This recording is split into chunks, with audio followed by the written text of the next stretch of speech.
Alerte coronavirus. Attention, attention, le coronavirus se transmet très facilement et fait des ravages. Pour l'éviter, le port du masque de protection est obligatoire en tout lieu. Dans l'administration publique ou privée, dans les réunions, les rencontres, dans les marchés, les magasins, les boutiques et lors des déplacements, le port du masque est obligatoire. Même dans les lieux privés, dès lors que l'on n'est pas seul, le masque doit être le fidèle compagnon. Mais attention, le port de masque de protection ne dispense nullement d'appliquer les autres mesures de prévention, notamment le lavage des mains à l'eau et au savon et l'observance de la distance de sécurité sanitaire d'au moins 1 mètre entre personnes. Enfin, s'abstenir de porter des gants en vue du lavage régulier des mains à l'eau et au savon ou de l'application de gel hydroalcoolique. Pour tout savoir sur l'épidémie du coronavirus au Bénin, rendez-vous sur le site web www.gouv.bj/coronavirus. Ceci est un message du gouvernement de la République du Bénin. Samedi 11 juillet 2020, mesdames, messieurs, bienvenue dans cette édition. Récente évaluation des institutions internationales qui placent le Bénin au rang de modèle à l'échelle régionale voire internationale. Le ministre de l'Économie et des Finances apporte des clarifications.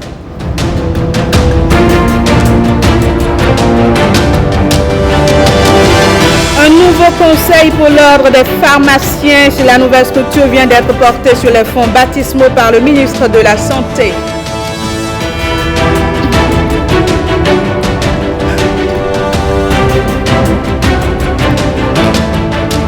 Puis nous irons à Djougou pour constater l'effectivité des mesures sociales relatives à la crise du coronavirus au profit des artisans.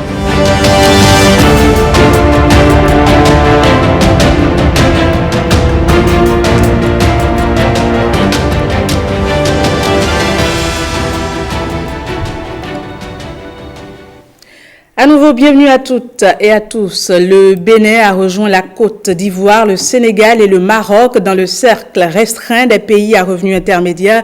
L'annonce a été faite par la Banque mondiale le 1er juillet dernier. Mais que comprendre de cette classification inédite de l'institution financière? Élément de réponse avec le ministre de l'Économie et des Finances.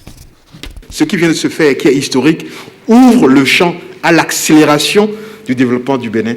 Nous allons non seulement continuer à avoir accès au financement concessionnel, mais nous allons pouvoir augmenter le volume de ces financements déjà disponibles et accélérer donc le travail pour la prospérité de l'ensemble des populations. La Banque mondiale, qui sur la triennale passée avait accordé au Bénin un volant de financement de 480 millions de dollars, nous en accorde cette fois-ci 627 millions de dollars. Beaucoup plus, avec la moitié, plus de 300 millions en dons. Alors, c'est la première manière de répondre pour dire non. Concrètement, le fait pour le Bénin de passer de la catégorie de pays à revenus faibles à revenus intermédiaires n'est pas un handicap pour accéder au financement. Puisque la Banque mondiale, même qui fait ce classement, le jour où il le fait, il nous donne beaucoup plus et il nous alloue pour les 3 années à venir plus de 300 millions de dons. Deuxième manière de répondre à cette question, il y a plusieurs guichets. Quand vous êtes un pays à revenus faibles, vous avez accès à un guichet qu'on appelle au niveau de la BAD, guichet FAD. C'est un guichet qui généralement couvre des projets de taille modeste. Et quand vous êtes un pays à revenus intermédiaires, non seulement vous continuez à bénéficier du guichet FAD, mais vous avez maintenant accès au guichet BAD. Je vous apprends que dans toute la sous-région, le fait de passer de revenus faibles à revenus intermédiaires, nous rejoignons le Sénégal et la Côte d'Ivoire qui, eux, aujourd'hui, au niveau de la BAD, bénéficient à la fois et de guichet FAD, le guichet destiné aux pays faibles, mais également du guichet BAD. Nous gardons intact tout ce que nous avons et nous avons accès à des guichets complémentaires. Restons avec le ministre de l'Économie et des Finances pour explorer les performances économiques qui révèlent le Bénin dans le concert des nations. Romuald Ouadani a détaillé lors de son face-à-face avec la presse les récentes évaluations des institutions internationales qui placent le Bénin au rang de modèle à l'échelle régionale voire internationale. On l'écoute. Depuis décembre 2016, où le président de la République a présenté son programme d'action de gouvernement, programme qu'il a dénommé Bénin révélé. Vous notez, tous avec moi, que le Bénin n'a de cesse de se révéler à nous-mêmes, se révéler à la sous-région, se révéler à l'Afrique et se révéler au monde entier. Les performances et l'actualité sur le plan économique confirment cet état de choses. D'abord, je voudrais commencer par le Bénin dans l'UEMOA. Vous avez noté, comme moi, que le Programme des Nations Unies pour le développement, le PNUD, a classé le Bénin en tête de performance s'agissant de l'indice de développement humain. Vous savez, c'est cet indice qui évalue la qualité des soins, l'espérance de vie de la population, mais également la qualité et l'accès à l'éducation des populations. Et donc, au sein de l'UEMOA, le PNUD, dans son rapport, nous a classé en 2018 et en 2019 comme en tête de performance sur l'indice de développement humain. Le dernier rapport de la commission de l'UEMOA également a présenté le Bénin comme le pays ayant fait la plus forte performance en matière de réforme et d'internalisation des directives et normes communautaires. La notation obtenue dans le dernier rapport de la commission de l'UEMOA n'a jamais été obtenue depuis l'existence de cette union, donc depuis plus de 40 ans. De la même manière, le dernier rapport de la commission de la CEDEAO indique que le Bénin est le seul pays à effectivement mettre en œuvre les principes et règles de libre-échange et de circulation des personnes et des biens. Ça ne s'était jamais produit jusque-là. Nous sortons un peu plus loin. Quand on regarde l'ensemble des pays francophones d'Afrique, le Bénin a été noté, encore au titre de 2019, comme étant le numéro 1 en matière de transparence budgétaire. Notation effectuée en partenariat avec des institutions internationales indépendantes, financées notamment par l'Union européenne. Et vous voyez que dans l'ensemble des pays d'Afrique francophone, le Bénin est reconnu pour la qualité de sa gestion des finances publiques et notamment la transparence dans la gestion budgétaire. Encore un peu plus loin, on se met au niveau de l'Afrique. Vous savez que le Bénin a été en Afrique le premier pays à faire une émission obligataire de type eurobond en euros. La plupart des pays d'Afrique et même hors de l'Afrique, quand ils font leur première émission obligataire, quand ils font cette transaction, ils le font généralement en dollars parce que le marché dollar, c'est le marché le plus profond, c'est le marché qui offre beaucoup plus d'argent à lever. Et donc, pour ne pas prendre des risques, généralement, on va sur ce portefeuille-là, on va plutôt vers le marché dollar. Le chef de l'État a souhaité, avec la volonté de contrôler les risques que nous prenons, il a souhaité que nous fassions l'opération en euros. Nous nous sommes organisés pour faire cette opération en euros. Plusieurs des spécialistes ici et là nous disaient que cette opération n'allait pas réussir. Et vous avez bien vu vous-même le grand succès qu'a connu cette opération, qui a obtenu un taux de souscription de plus de 250%, avec les félicitations de plusieurs institutions internationales, y compris le Fonds monétaire international. Donc, pour la première fois, le Bénin fait quelque chose que personne jusque-là n'a réalisé en Afrique. Bien entendu, lors de la dernière Assemblée générale annuelle de la BAD, le Bénin, pour la première fois de son histoire, a obtenu le prix du meilleur ministre des Finances. Quand on quitte l'Afrique, on se positionne au niveau global, on voit que de plus en plus, quand les grandes institutions internationales cherchent à prendre des modèles en Afrique, on pense au Bénin. C'est ainsi que, sous l'impulsion de l'Allemagne, l'Union européenne et le G20 ont lancé l'initiative Compact with Africa, et le Bénin a été l'un des tout premiers pays à être retenu pour participer à cette initiative. Initiative qui vise à accompagner les États à faire des réformes en vue d'élargir le tissu du secteur privé et attirer les investissements étrangers. Par le passé, on n'aurait même pas pensé au Bénin pour lancer de pareilles initiatives. De la même manière, les Nations Unies, en partenariat avec le Fonds monétaire international, quand ils ont décidé de choisir au niveau mondial 5 pays pour l'initiative sur ce qu'on appelle le costing, l'évaluation du coût des ODD, mais le Bénin a été choisi avec le Rwanda comme les 2 seuls pays d'Afrique. Au niveau de l'Amérique latine, le Guatemala a été retenu, et au niveau de l'Asie, l'Indonésie et le Vietnam ont été retenus. Donc vous voyez, quand le Fonds monétaire, les Nations Unies, les grandes institutions s'asseyent, veulent lancer des projets pilotes, et quand ils veulent choisir 5 pays au niveau mondial, le Bénin est choisi parmi les 2 pour représenter l'Afrique. De la même manière, pour la première fois dans notre histoire, vous savez, l'année passée, ceux qui connaissent la Banque mondiale, qui vont sur le site de la Banque mondiale, ont pu noter que pendant plusieurs jours, il a été affiché l'opération de reprofilage que le Bénin a réalisée. Nous avons fait une opération de reprofilage unique en partenariat avec la Banque mondiale, l'agence Atiaka, basée à Nairobi, et un pool d'une vingtaine de compagnies d'assurance de Londres, basées à Londres, qui pour la plupart n'ont jamais entendu parler du Bénin, qui sont mis ensemble pour nous aider à faire cette opération de levée de fonds pour remplacer de la dette chère par de la dette beaucoup plus longue et moins chère. Et la Banque mondiale a salué cette opération qui a été présentée sur son site pendant plusieurs jours. Et mieux, cette opération a été considérée par la Banque mondiale et les institutions internationales comme la meilleure opération financière de l'année 2018. Dans la même veine, toujours au niveau global, lors des dernières assemblées annuelles de la Banque mondiale à Washington, le Bénin a obtenu le prix de la meilleure gestion de dette en Afrique subsaharienne. Donc c'est le bel exemple encore de succès des choses qui ne se sont pas réalisées jusque-là. Et l'exemple de cette nature, nous pourrons en parler pendant longtemps. La Banque mondiale a également publié son indice CPIA.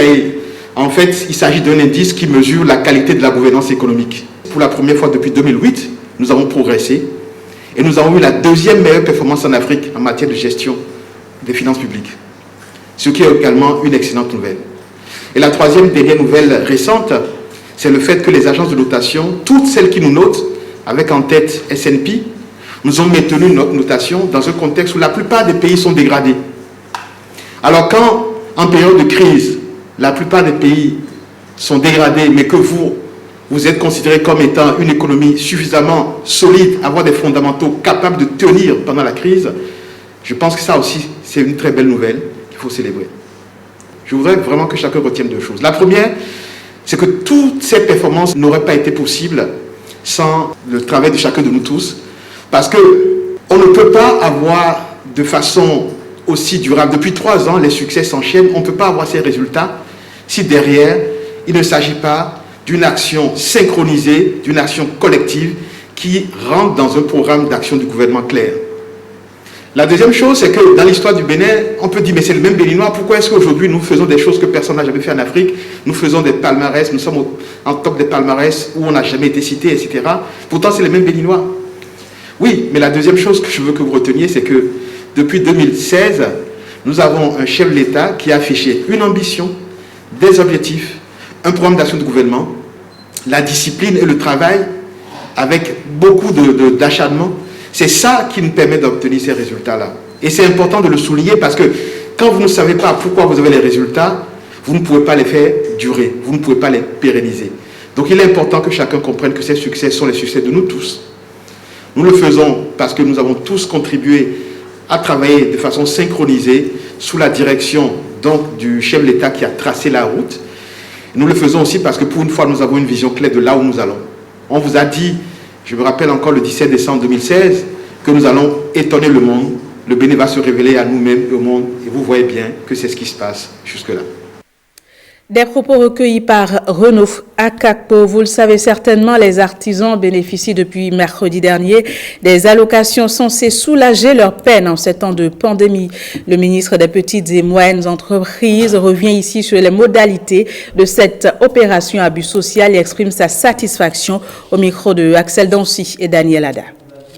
Sous le leadership du ministère des Affaires sociales et de la microfinance, il a été souhaité que les artisans, notamment ceux de la branche hygiène et soins corporels, c'est-à-dire les coiffeurs, les coiffeuses, les esthéticiennes, etc., couturiers, tailleurs, il a été demandé qu'à partir du 25 avril dernier, ils puissent s'inscrire sur une plateforme qui a été conçu à cet effet, où ils devraient renseigner un certain nombre d'indicateurs, la taille de leur atelier, le chiffre d'affaires, hebdomadaire, mensuel, un certain nombre d'indications, au fin de quantifier par eux-mêmes la perte qu'ils auraient subie du fait non seulement de cette crise sanitaire majeure, mais aussi des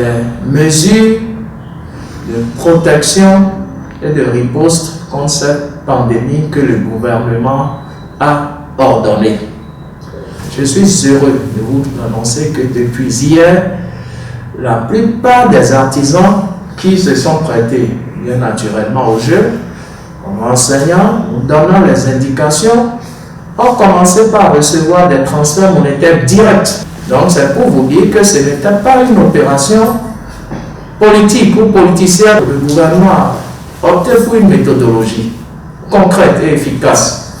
C'était aux artisans eux-mêmes de se déclarer et de déclarer les pertes qu'ils estiment avoir subies et les montants des allocations qui leur sont apportées sont en adéquation avec les déclarations faites par eux-mêmes.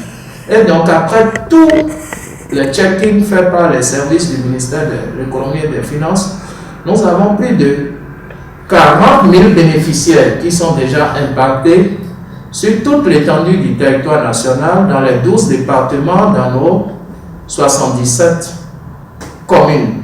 Et je les ai assurés que les remerciements, les gratitudes seront transmis à qui de droit, tel que même l'ont souhaité.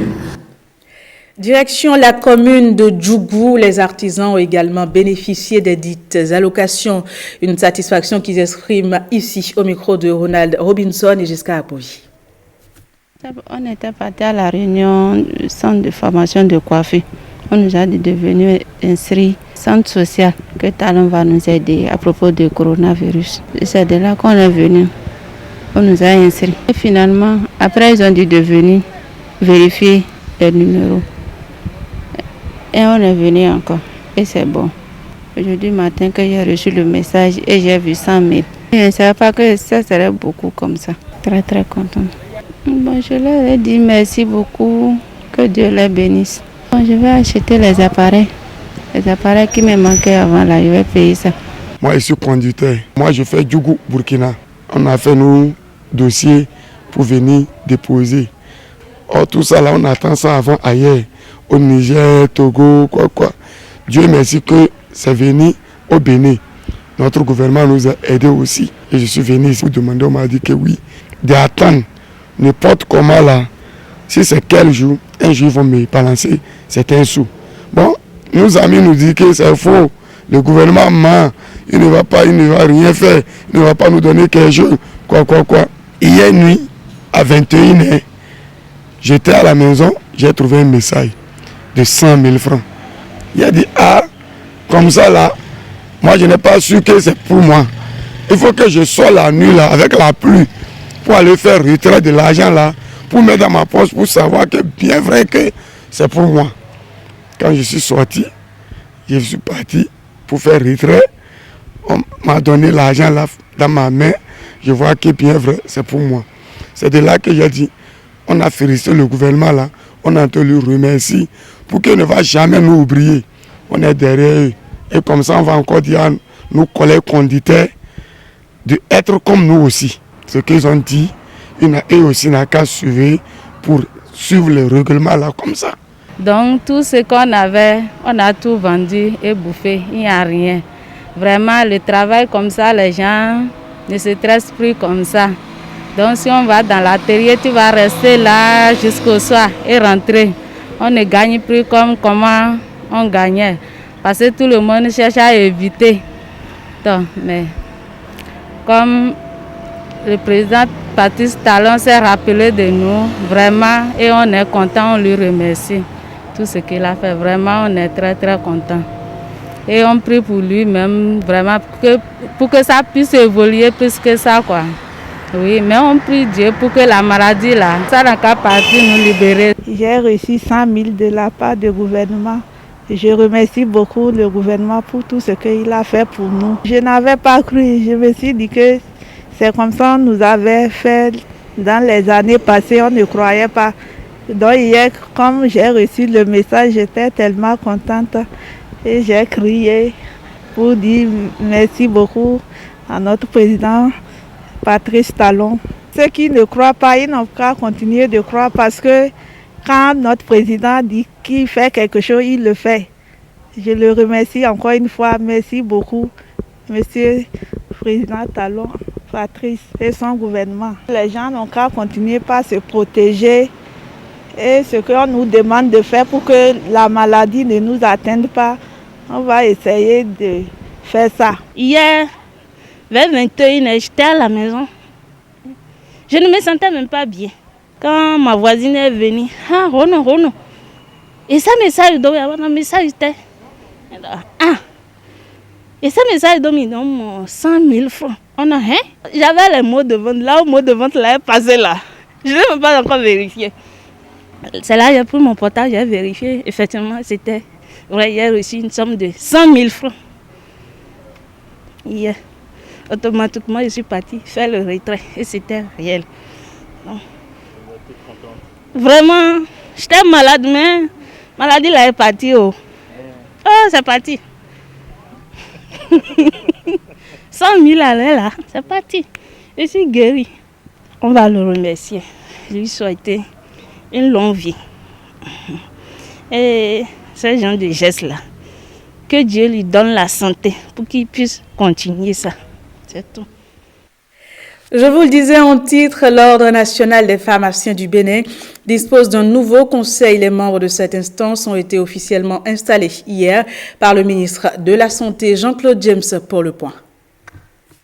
Enfin, le bout du tunnel pour les pharmaciens du Bénin. Après plus de 2 ans sans leur ordre, c'est un nouveau départ pour ces professionnels de la santé avec l'entrée en fonction des membres du nouveau conseil. J'ai la profonde conviction qu'en votant pour vous, vos pairs croient avoir fait le bon choix et que vous accomplirez votre mission avec esprit de responsabilité, de justice et d'équité dans la recherche permanente de cohésion nécessaire pour la santé des populations. Je reste persuadé que vous mesurez à leur juste valeur l'ampleur de la tâche et les défis qui vous attendent. Message compris par les membres du conseil. Ils affichent leur disponibilité à relever ensemble les défis. La mission que vous nous confiez est noble et grande. Nous vous promettons, au nom des membres du Conseil national et des conseils centraux, d'œuvrer pour la restauration de l'image du pharmacien béninois. Nous allons œuvrer avec le soutien de tous les conseillers pour l'atteinte des objectifs que nous nous sommes fixés. Le Conseil de l'Ordre national des pharmaciens du Bénin est composé d'un conseil national et de 3 conseils centraux. Au total, 30 conseillers qui ont un mandat de 4 ans, renouvelable une fois. Tous les médias en ligne non conformes à la réglementation en vigueur sont sommés de fermer et cesser leurs activités. La haute autorité de l'audiovisuel et de la communication a organisé ce vendredi une conférence de presse à propos de cette décision qu'elle a prise. Jérôme Humbo et Edmond Humbo.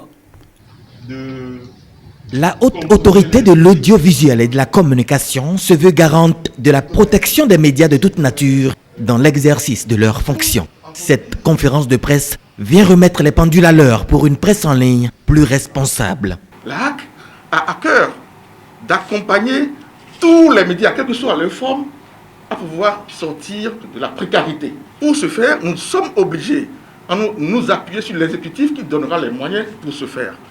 Mais lorsqu'on y va vers l'exécutif pour pouvoir obtenir des moyens pour soutenir votre activité, il faudrait que nous ayons des dossiers soutenables. Est-ce que quelqu'un qui n'existe pas peut avoir des droits? L'exploitation d'une entreprise de presse, qu'elle soit audiovisuelle, qu'elle soit écrite ou en ligne, obéit à des obligations.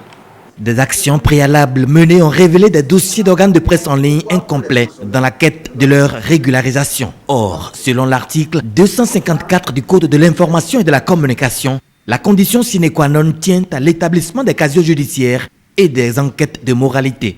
Le tribunal de Cotonou a reçu 14 demandes d'enquête de moralité, mais en a transmis que 3 rapports. Les 8 demandes d'établissement de bulletin numéro 2 de casier judiciaire sont restées sans suite. Au tribunal d'Aboum et Calavi, les 2 demandes d'enquête de moralité ne sont pas satisfaites. Le président du tribunal de Parakou a établi et transmis tous les 4 bulletins numéro 2 de casier judiciaire. Par contre, aucun rapport d'enquête de moralité. Au tribunal d'Alada, aucune des 2 catégories de demandes n'a été satisfaite. C'est le cas au tribunal de Natitengo. la Cour d'appel de Cotonou n'a transmis aucun des 4 bulletins numéro 2 du casier judiciaire. C'est aussi le cas des tribunaux de Kandy, de Porto-Novo, où les demandes d'établissement de bulletin numéro 2 de casier judiciaire sont restées sans suite. Qu'en est-il des médias qui sont déjà sur satellite, qui sont visibles et qui ont des prolongements sur Internet?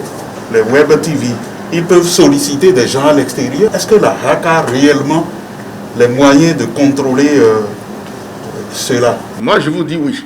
La RAC du Bénin est en liaison avec le REFRAM, qui est l'instance de régulation des pays francophones, avec le RIAC. Voyez-vous, donc ne pensez pas qu'il est possible de rester à l'étranger, d'arroser le Bénin par des informations de manière détournée qu'on ne puisse pas réguler, ce n'est pas possible. Soyez-en sûrs. De toute façon, n'oubliez pas que tous ces contenus passent par l'Internet. Faites une visite des articles 256 jusqu'à 58 pour voir le sort qui est réservé à ceux qui exercent dans l'illégalité. Voulez-vous qu'on vous laisse dans l'illégalité?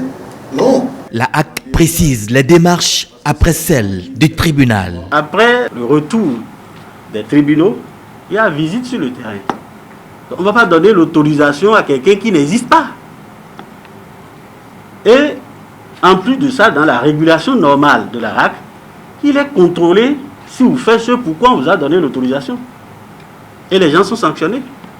Je ne vois pas comment vous allez faire autrement. Mais pour l'instant, s'agit-il de surseoir ou d'arrêter? Surseoir voudrait dire que vous êtes dans une situation légale et on vous demande de faire une pause pour une raison X, qu'on soit sur la même longueur d'onde. Il ne s'agit pas de surseoir, c'est d'arrêter. S'il y a déjà même des gens qui ne répondent pas aux enquêtes de moralité, qui n'ont pas un bulletin clair, si ces gens-là émettent, c'est dangereux pour le pays, pour nous tous, pour vous-même. Et je pense que ce qu'il nous reste à faire, c'est avec vous et ensemble essayer de régler le problème des tribunaux. Parce que nous ne savons pas ce qui bloque. Une équipe serait déjà sur pied vers les tribunaux pour une issue favorable et responsable. Quels sont les échos du web cette semaine? Eh bien, au plan national, la perspective de la célébration des 60 ans d'indépendance du Bénin dans la sobriété suscite de nombreux commentaires sur la toile. Et à tous ceux dont les activités professionnelles ont été impactées par la crise sanitaire actuelle, Facebook propose une solution. Voici la revue du web de cette semaine.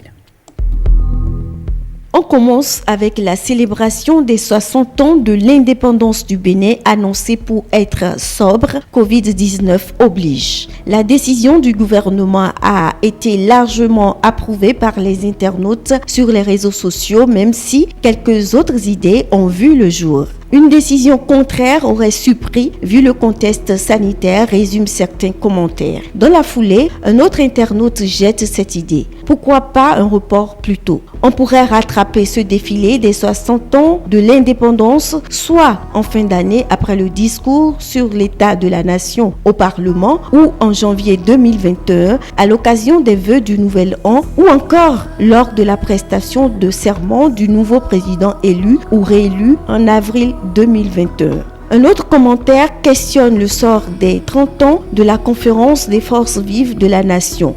Il est prévu de célébrer cet autre événement avec les 60 ans du Bénin, rappelle-t-il. Le coronavirus, qui réduit au minimum la célébration de la fête nationale au Bénin, a aussi affecté le monde du sport.